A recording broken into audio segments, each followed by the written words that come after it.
RCS Pokemon world का असली God नहीं है। यार भाई तूने क्या नशे करके रखे हैं, ये सब क्या बोल रहा है तू? पोकेमॉन वाले तो खुद ही आरसीएस को गॉड बोलते हैं एंड एनिमे में ऐसा पोर्ट्रे भी किया है कि आरसीएस गॉड है।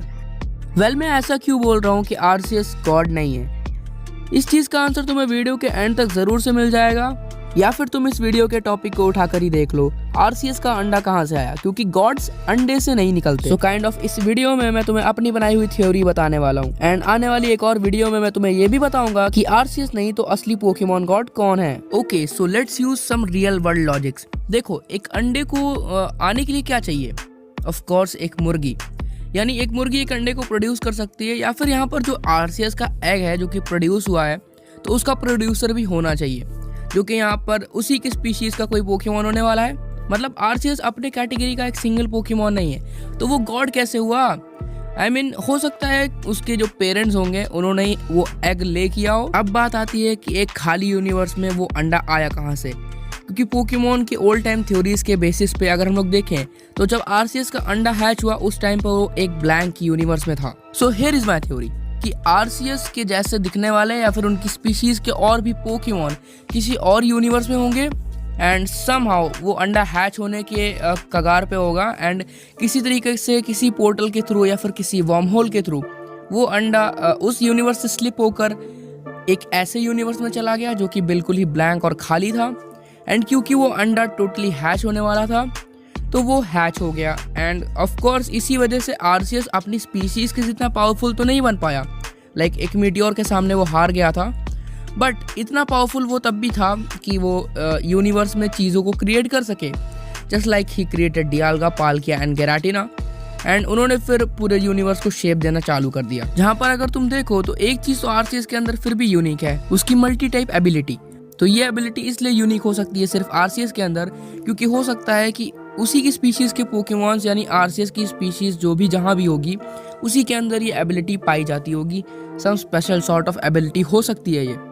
जस्ट लाइक अगर तुम एक बेंटन का रेफरेंस ले लो तो एलियनेक्स की एक स्पीशीज है जिनके अंदर कुछ खास एबिलिटीज होती हैं। So it is very much possible कि किसी और यूनिवर्स में कहीं आरसीएस की स्पीशीज के पोकेमॉन भी होंगे जिनसे खुद आरसीएस एंड पोकेमॉन वर्ल्ड के जो इंसान है वो भी अननोन है एंड वो आरसीएस को ही अपना गॉड मानने लग रहे हैं, क्योंकि वो बहुत ही पावरफुल एंड एक अल्फा अल्टीमेट पोकेमॉन है जो कि अभी भी अपनी स्पीशीज के पोकेमॉन से बहुत ही नीचे लेवल पे है, क्योंकि उसे proper requirements and nutrition and वो चीज़ें नहीं मिल पाई एक खाली स्पेस में जो कि एक अंडे को प्रॉपर हैच करने के लिए लगती हैं।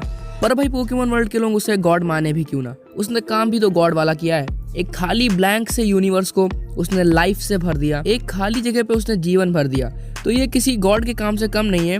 एंड अल्टीमेटली आरसीएस की लाइफ प्लेट जब तक उसके पास है तब तक वो सॉर्ट ऑफ इमॉर्टल भी है।